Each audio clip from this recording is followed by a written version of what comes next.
Hey, what's going on, guys?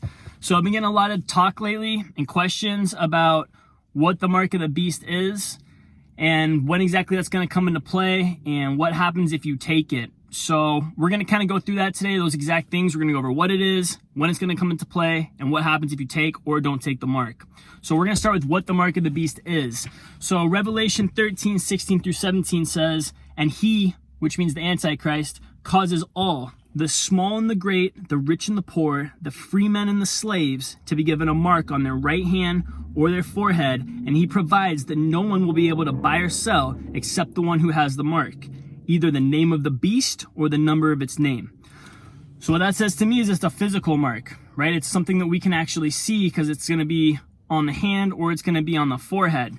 Now, we don't know exactly what that's going to be, right? There's a lot of speculation out there right now, whether it's going to be the RFID chip that's coming into play, or whether it's going to be this ID 2020 that Bill Gates and the Rockefeller Foundation are working on, or if it's going to be some sort of barcode that you can see under some light. We don't know, okay? All we know is it's going to be a physical mark that's going to be on your hand or on your forehead, and that's what's going to allow you to buy or sell, and you're not going to be able to buy or sell without that mark. Okay, so next, most importantly, when is this going to come into play? Because a lot of people think that the mark might already be here, or they could have accidentally taken it. I know there's a lot of businesses in Sweden right now that use the chips in their hand, and they use that to buy and sell food. They use that to get through security doors and stuff like that, but the mark has not come into play yet. Okay, and it tells us clearly in the Bible when the mark's going to come into the play, and that's in the middle of the tribulation.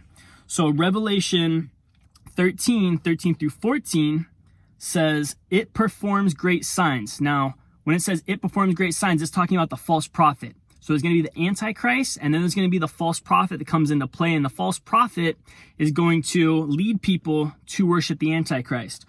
So again, it performs great signs, even making fire come down from heaven to earth in front of people.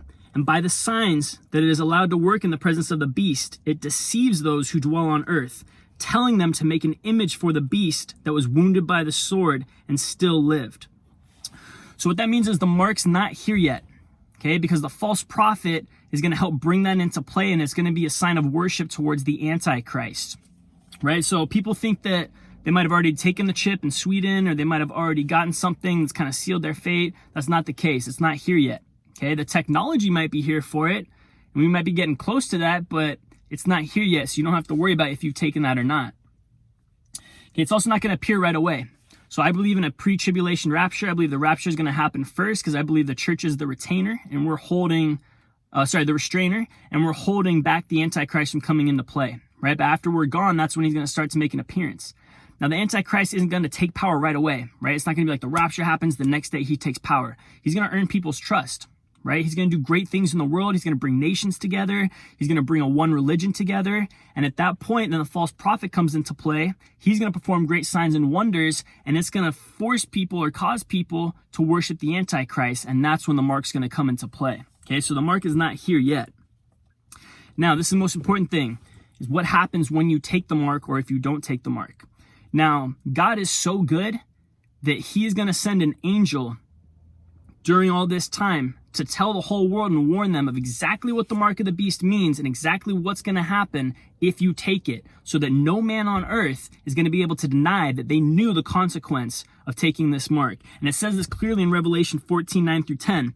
It says, "Then another angel, a third one, followed them, saying with a loud voice, 'If anyone worships the beast and his image and receives a mark on his forehead or on his hand, he will also drink of the wine of the wrath of God, which is mixed in full strength in the cup of his anger, and he will be tormented with fire and brimstone in the presence of the holy angels and in the presence of the Lamb.'"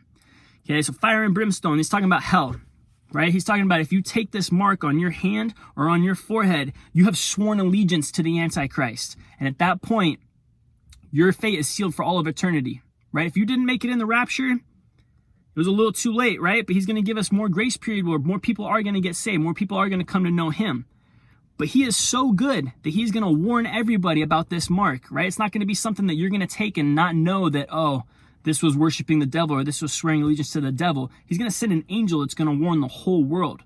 Okay, now the consequence of not listening to that, you might be put to death, right? Consequence of taking the mark, you're definitely going to go to hell. You're going to seal your fate for all eternity. But if you don't take this mark afterwards because you know, okay, this is swearing allegiance to the devil, right? The Antichrist, you might be put to death for not taking it.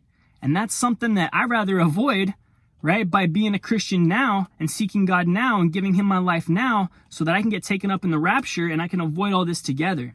Okay? So again, just to kind of summarize here, the mark's going to be something physical.